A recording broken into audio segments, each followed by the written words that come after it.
Hey everybody, it's John Kranz from Compass Games, and I want to take a moment to do somewhat of an unboxing, but with a twist. What I want to do is present to you the new edition, the designer signature edition of the African campaign from Compass Games that just started shipping this week.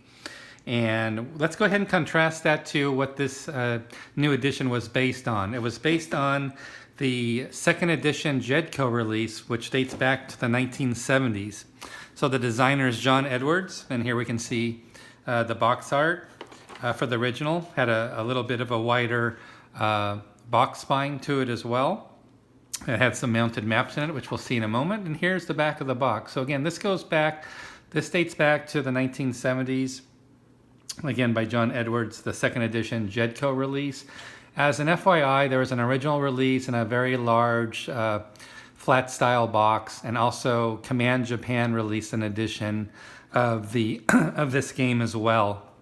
So that's a little bit about the history. So what I'd like to do now is let's actually take a look at what the second edition looks like. So I'm going to go ahead and move the new game out of the way, just so I think this is a good basis of comparison to show you what we did as far as a designer signature edition release. So here we have the rules from the second edition.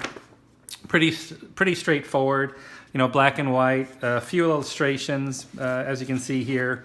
No rules case format per se, but again, this game is really meant to be fairly straightforward and simple.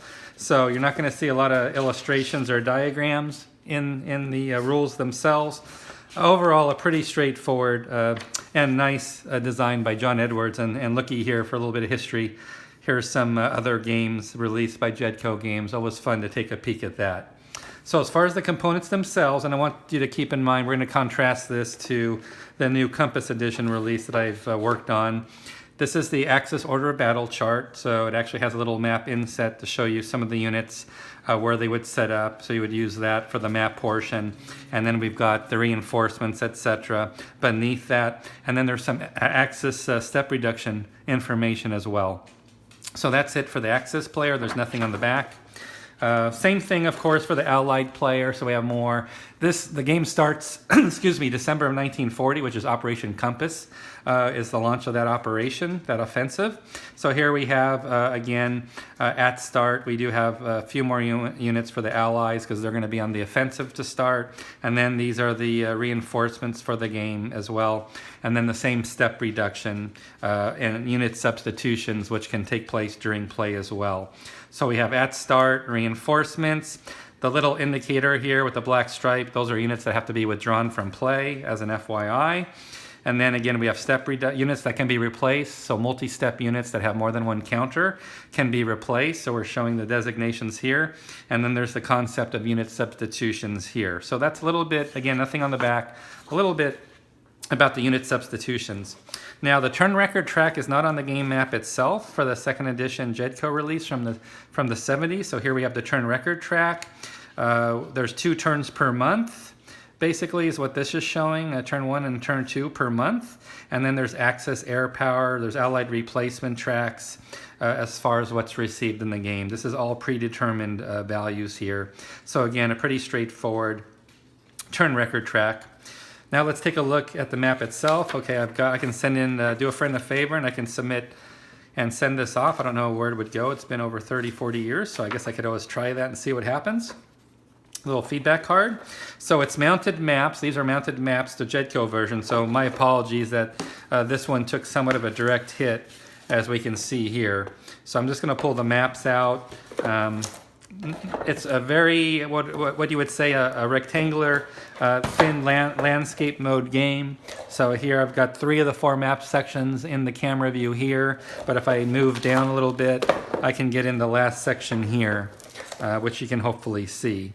So again, that's 4 map sections, pretty small footprint, as you can see here. We'll see the counters in a moment. The only thing that's really on the map sheet is the combat results chart. That's all you really see. There's nothing else, no other mnemonics, no other markings.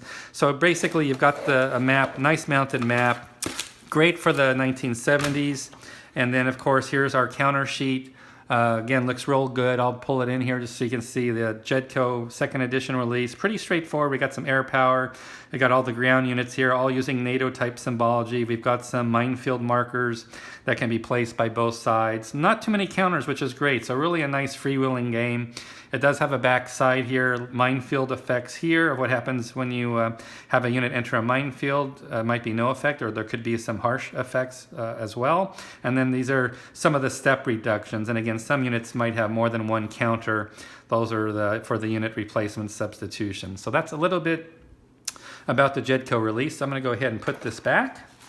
And we're going to teleport ourselves from the mid-70s to today, which is October 20th, 2017. So we're fast forwarding over 30 years.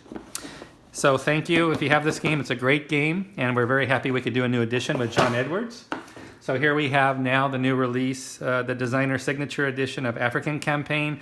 The Designer Signature Edition, by way of explanation, that's meant to be the be-all, end-all for the designer as far as getting another chance to take a classic design, a popular game design, and having a chance to redo it. Now, it's going to be different by designer. Some designers might be heavily involved and they might want to do a lot of changes, having a second chance to take a look at one of their older designs. In the case of the African Campaign, John Edwards, the designer, was very clear as far as the goal in working with us, and that is don't mess with my original design. I've had too many past designs where the publishers, we sign the contract, and then they add all these frills and extra things, extra maps, etc. They change the game. And John Edwards likes things simple. He likes to keep things simple, as the African Campaign was. So what we want to do is we want to pay homage to his design efforts and support his overriding designer goal and designer intent without changing the game.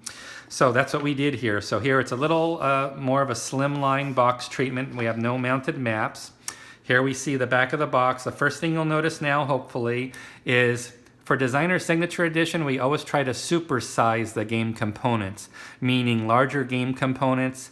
I'm in my nearly in my mid-50s now. My eyes don't work as good as they once did. Back in the 70s when I was playing, if I could have played African Campaign back when the game was released, nearly 40 years ago, I probably wouldn't have needed very large components.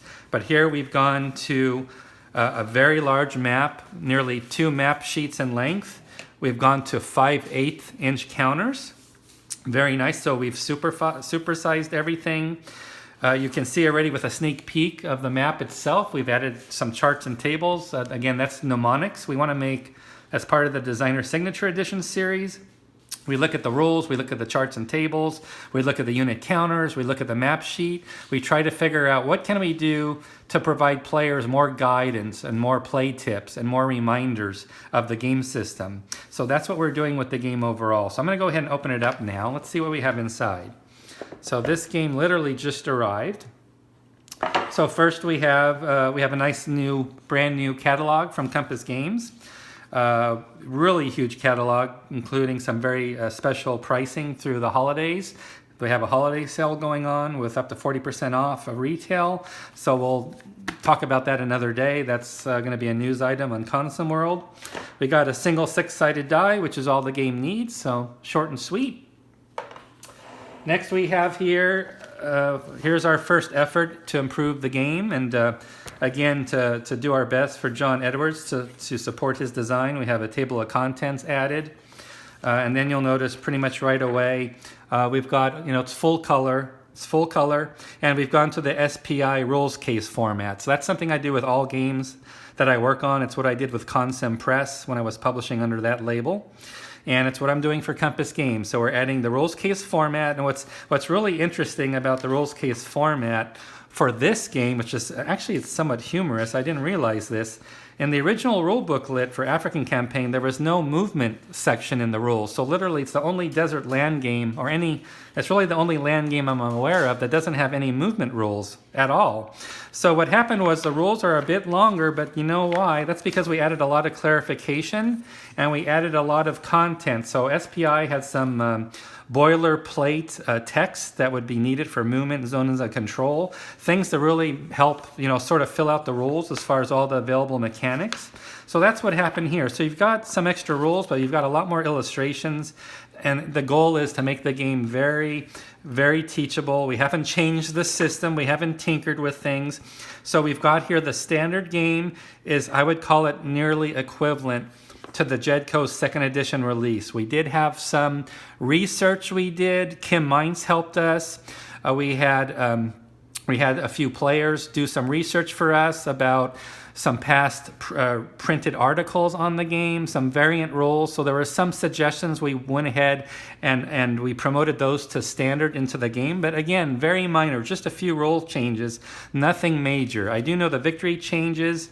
The victory conditions change slightly for the British player. They also need to hold Tobruk at the end of the game, and that was all over online. People saying you got to have that in the game, else it creates some crazy situations. So again, we really tried to honor and respect John Edwards' wish. The standard game is really a true resemblance of the original second edition game.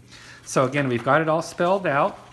Now what we've also done is in this section, 18.0, starting with this page, we have provided to you bonus materials for this game. So they're optional because, again, we're not going to mess with John Edwards' original design intent of his game. You've got that in the standard game. These are optional. This is based on, we had some bonus counters we could make use of. We wanted to bring some rules into play from other designs, from other games that we thought would be a great fit to add some variability and add some chaos to the tabletop, so not everything can be so pre-planned. So we've added several key optional rules, again, at your discretion to use. We added from a lot of Mark Simonich's designs, which I love. The concept of maximum effort, determined defense has been added. The concept of initiative has been added for who's going to be the first player for the game turn. One rule that I love that I spoke to Ken Dingley at Compass about, it was actually his idea. He said, John, please add tactical advantage as an optional rule for the game. So he loves it from Breakout Normandy, from Avalon Hill. The concept is the British player starts with the tactical advantage in the game, and that means you can have one forced re-roll of any die result. So whether I'm rolling the die as the Allied player or it's the Axis player that rolls the die, if I hold the tactical advantage and I don't like the die roll, I can force a new re-roll of the die. Of course, I'm going to have to accept whatever that new re-roll is, even if it's worse. But that's basically how this rule works. And then once I've used my tactical advantage to force a re-roll on a game turn, that tactical marker then goes over to the Axis player's side, starting the next turn. So then the Axis player has an option to choose it. I think my favorite, though, is right here. So what we have here, besides some bonus minefield markers, we've got this entire section here, which is the concept of adding chaos to the game through the use of historical event chits. The basic premise and concept here is you start with a certain number of event chits. It's secret to each player what they have in their hand. And you can play these event chits at various times during play. Now, these will have some effect on play, but I guarantee you they will not have a big effect on play. We've only got so many counters on the tabletop. This is a strategic level game.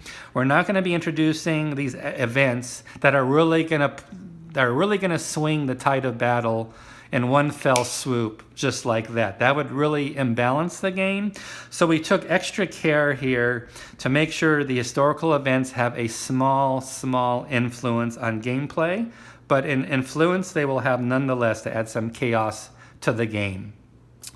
I want to thank and credit Salvatore Vasta. I did reference his North Africa game, which was from Victory Point Games and then GMT Games. His North Africa design had some play cards with events, so that was a reference point that I used, along with just reading some research on other ideas. So all that is captured here. Then we've got the historical notes for the rules, and my apologies in advance. We have some post-production notes. We found a few errors we want to call out. Thankfully, nothing fatal.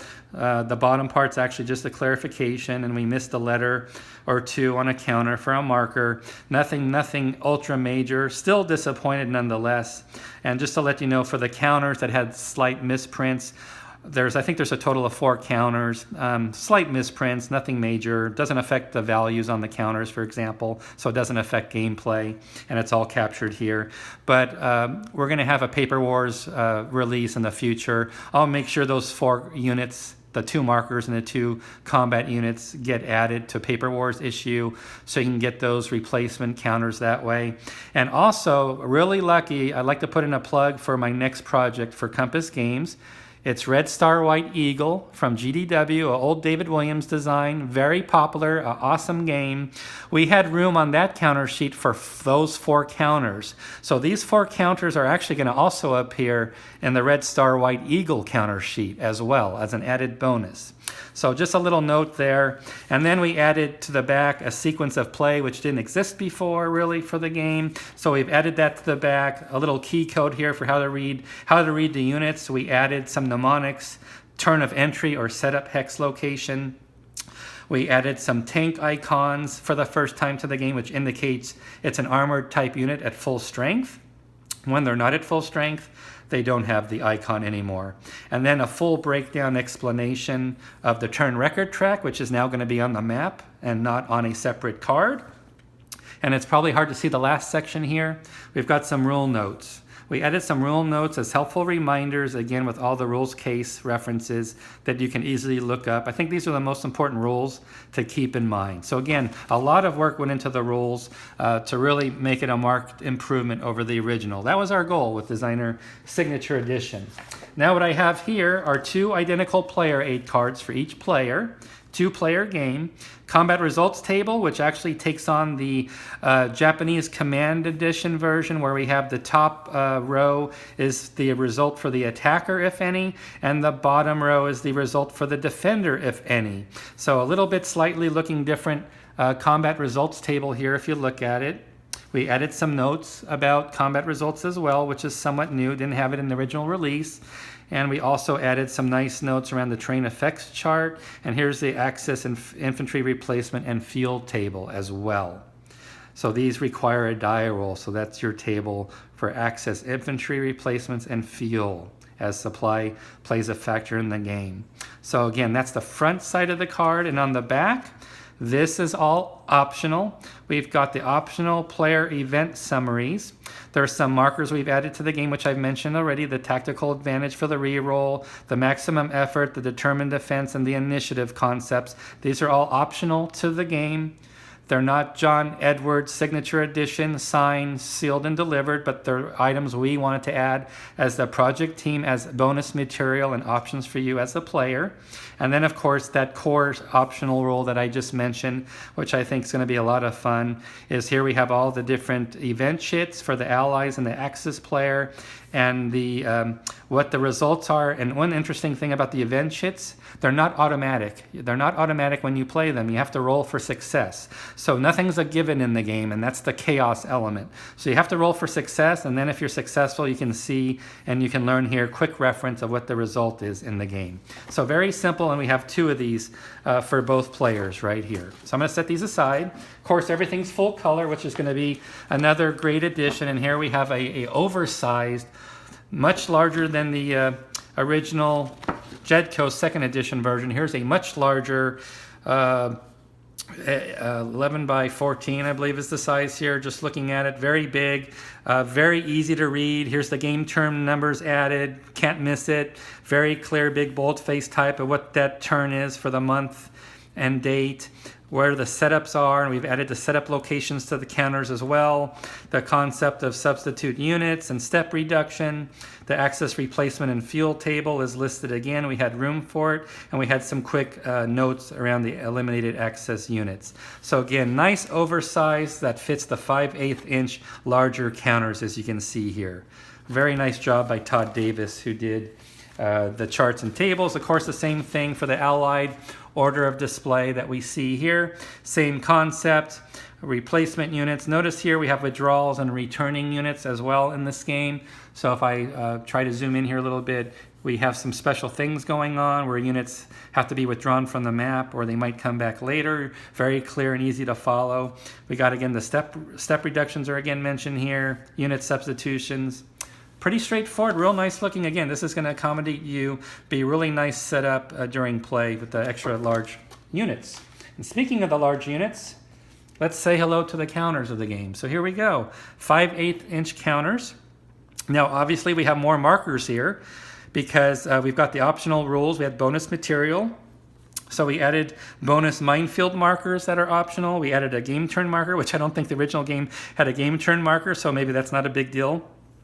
We added all these markers that were optional as well, as far as the initiative, maximum effort, determined defense, then the event hits themselves, which have the allies on one side, and then the German events on the other side.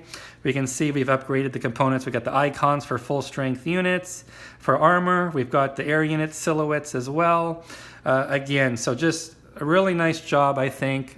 Really manageable game. Not a lot of counters in play at once because some of these are going to be unit substitution units, or some of these are going to be replacement units. As units take step losses, they might have a second counter that can come into play. So you don't never have a lot of units in play at any single time.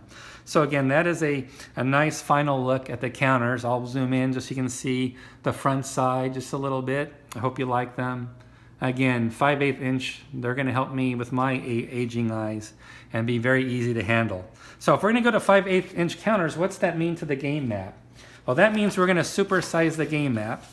We're not only going to make the map bigger, but we're going to make it smarter. So here's the game map, very large hexes. We've got the turn record track. Notice all the mnemonics. Look at all the game reminders and text we've added to the map as well. It's a little hard for me to hold up right now, but if you look at it, for example, for the port of Alexandria, I've got an information box about the port, which is new to the game to help players. We've got a lot of information around the train effects chart. You can see a lot of text, even at the bottom. If I can try to reposition this map, at the very bottom, it even talks about tracking your exited access units with some helpful text there for the players. So the focus is really on helping you play the game and make the game easier to play and to enjoy more. So this is the first map section, but this is a big game now because we've added a second full-size map to the west side of the game. So here's the west side. We had room for the combat results table again.